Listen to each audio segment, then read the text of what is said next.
take one piece of square paper.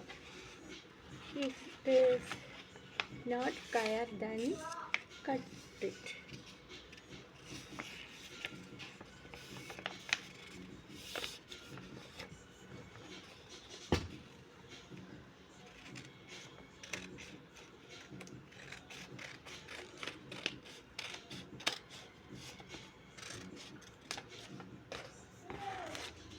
ഇതുപോലൊരു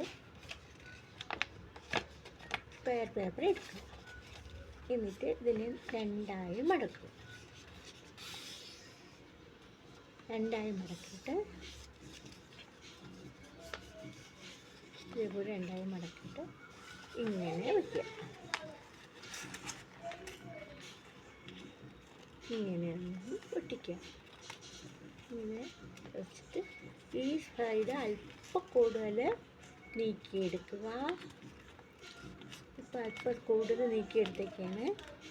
ഇനി നമുക്ക് ഇതിനെ ഒന്ന് മടക്കി കൊടുക്കുക. ഇങ്ങനെ ഒന്ന് മടക്കി കൊടുക്കുമ്പോൾ ഇതിങ്ങനെ നൂന്ന് വരും.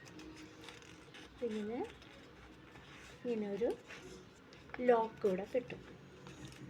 ഇനി നമുക്കിതിനെ ഒട്ടിച്ചു കൊടുക്കാം. ഈ ഭാഗത്തിന് ഒരു ഗം വച്ച് ഒട്ടിച്ചു കൊടുക്കണം.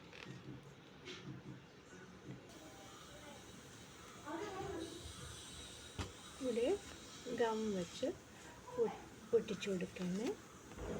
നമുക്കൊന്ന് ഇതിങ്ങനെ ഒട്ടിച്ചു കൊടുക്കാം. ഈ സൈഡും ഇതേപോലെ ഒന്ന് ഒട്ടിച്ചു കൊടുക്കണം.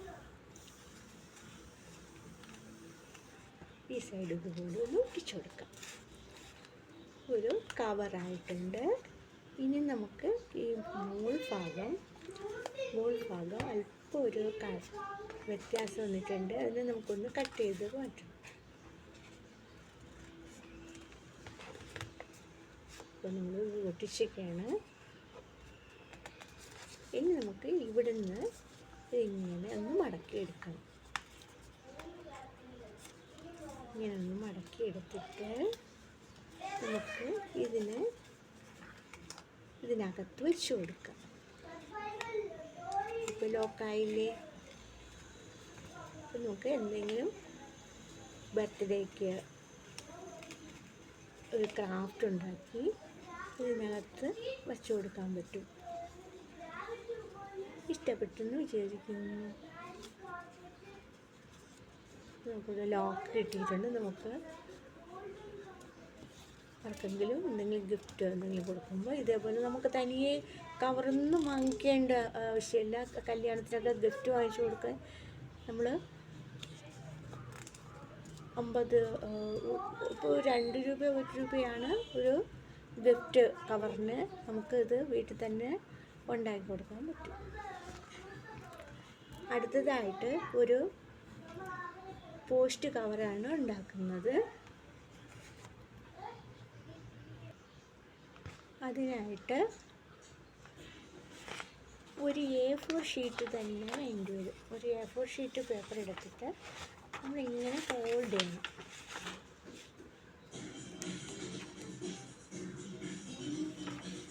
ഇങ്ങനെ ഫോൾഡ് ചെയ്ത് രണ്ടായിട്ട് തന്നെ ഫോൾഡ് ചെയ്യുക.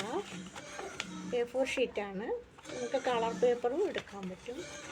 നമുക്ക് എന്തെങ്കിലും ഒഫീഷ്യലായിട്ടുള്ള കാര്യങ്ങൾക്ക് നമുക്കിതുപോലെ പേപ്പറിൽ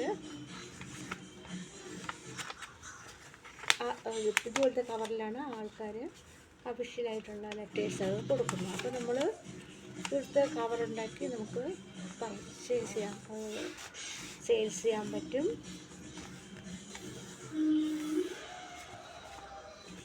ഇതുപോലെ നമ്മൾ ഇങ്ങനെ ഒട്ടിച്ചെടുത്തിട്ടുണ്ട്. രണ്ട് സൈഡ് നല്ല ഇത് ചെറുതായിട്ട് ഇവിടെ ഒന്ന് നമ്മൾ ഒട്ടിച്ചെടുക്കുകയാണ്. അങ്ങോട്ട് ഇങ്ങോട്ട് നമ്മൾ ഒട്ടിച്ചെടുക്കുകയാണ്. നമ്മൾ വിചാരിക്കും ഇത്രയും നീളം എന്തിനാണ് ഈ കവറിന് ഇത്രയും നീളം എന്തിനാണ്? ഇത്ര നീളം വരില്ലല്ലോ. പക്ഷേ നമ്മളത് മടക്കിയൊക്കെ എടുത്ത് വരുമ്പം ഇതിൽ നീളം കുറഞ്ഞു പോകും. അപ്പം നമ്മൾ എങ്കിലേ ഇതൊരു നീളമുള്ളൊരു കവർ ഉണ്ടാക്കാൻ പറ്റുള്ളൂ. ഇങ്ങനെ A4 സൈസ് പേപ്പർ ഇങ്ങനെ ഒട്ടിച്ചെടുത്തിട്ടുണ്ട്. ഇനി നമ്മൾ എന്ത് ചെയ്യണമെന്ന് വെച്ചാൽ അതിൻ്റെ ഒരു സൈഡ് ഇങ്ങനെ ഒന്ന് മടക്കി കൊടുക്കുക. ചെറുതായിട്ടൊന്ന് മടക്കി കൊടുക്കുകയാണ്. ഇങ്ങനെ ഒന്ന് മടക്കി കൊടുക്കണം. ഈ സൈഡും അതേപോലെ മടക്കിയിട്ട് നമ്മളിനി ഇതിനകത്തോട്ട് ഇതിനെ ഒന്ന് വച്ചു കൊടുക്കാം. ഡയഗണലായിട്ടൊന്ന് അകത്തോട്ടൊന്ന് മടക്കുകയാണ്. ഇനി വീണ്ടും ഇത് അകത്തോട്ട് ഈ സൈഡും നമ്മളത് മടക്കി കൊടുത്തു. ഇങ്ങനെ കിട്ടിയിട്ടുണ്ട്. ഈ സൈഡിൽ അല്പം വ്യത്യാസം വന്നിട്ടുണ്ടെങ്കിൽ നമ്മളത് കട്ട് ചെയ്ത് കളയാം.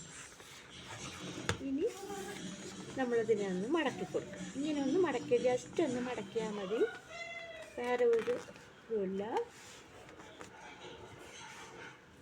ജസ്റ്റ് ഒന്ന് മടക്കിയിട്ട് നമുക്കൊന്ന് പശ തേച്ച് കൊടുക്കാം. നമ്മൾ ഒരു സൈഡ് മാത്രമേ അതങ്ങനെ ഒട്ടിക്കുന്നുള്ളൂ, മറ്റേ സൈഡ് ഒട്ടിക്കുന്നില്ല. അതുകൊണ്ട് നമ്മൾ ഈ വീഡിയോ മുഴുക്കുകയും കണ്ടാൽ നമുക്ക് എങ്ങനെയാണത് ഒട്ടിച്ചെടുക്കണമെന്ന്, കവർ ഒട്ടിച്ചെടുക്കണമെന്ന് മനസ്സിലാവുള്ളൂ. അടുത്തായിട്ട് നമ്മൾ എന്ത് ചെയ്യണമെന്ന് വെച്ചാൽ ഇവിടെ ഒന്ന് ഒരു സൈഡ്, ഈ രണ്ട് സൈഡും ഒന്ന് ചെറുതായിട്ടൊന്ന് കട്ട് ചെയ്ത് കൊടുക്കുകയാണ്. മുകൾ വശത്ത് മാത്രം ഇവിടെ ഒരു ഇത്രയും ദൂരം നമ്മളൊന്ന് ഇങ്ങനെ ഒന്ന് കട്ട് ചെയ്ത് കൊടുക്കുകയാണ്. ഈ സൈഡും അതേപോലെ ഒന്ന് കട്ട് ചെയ്ത് കൊടുക്കുകയാണ്. നമ്മൾ ആദ്യമേ ഒന്ന് മടക്കി വെച്ചിട്ട് കട്ട് ചെയ്തതാണ്, കുഴപ്പമില്ല. അപ്പോൾ ഇങ്ങനെ വന്നിട്ടുണ്ട്. ഇങ്ങനെ ഇത്രയും ദൂരം നമ്മൾ വന്നിട്ടുണ്ട്. അത് നമ്മൾ എന്ത് ചെയ്യുന്നതെന്ന് വെച്ചാൽ ഇനി ഈ അകത്തുള്ള ഒരു പേപ്പർ ഷീറ്റ്, ഇതിൻ്റെ അകത്തുള്ള ഒരു ഷീറ്റ് 2 പേപ്പറല്ലേ, അപ്പം ഇവിടെ നമുക്ക് അകത്തൂടെ ഒന്ന് കട്ട് ചെയ്ത് കൊടുക്കേണ്ടതുണ്ട്. ഇതിനെ ഇങ്ങനെ എടുത്തിട്ട്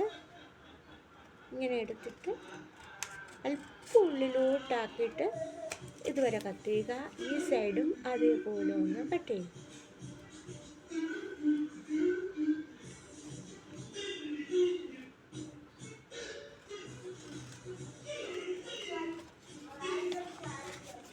കറക്റ്റായിട്ട് വന്നിട്ടുണ്ട്. നമ്മളതിനെ കട്ട് ചെയ്ത് സെപ്പറേറ്റ് ആക്കി കൊടുക്കും. ഇങ്ങനെ കിട്ടിയിട്ടുണ്ട്. ഇവിടെ അല്പം നമ്മളൊന്ന് വീതി കുറച്ച് കൊടുക്കാം.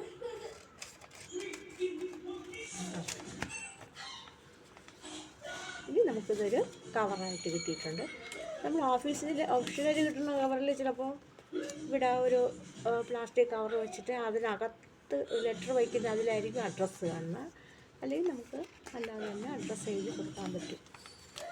ഇതേപോലെ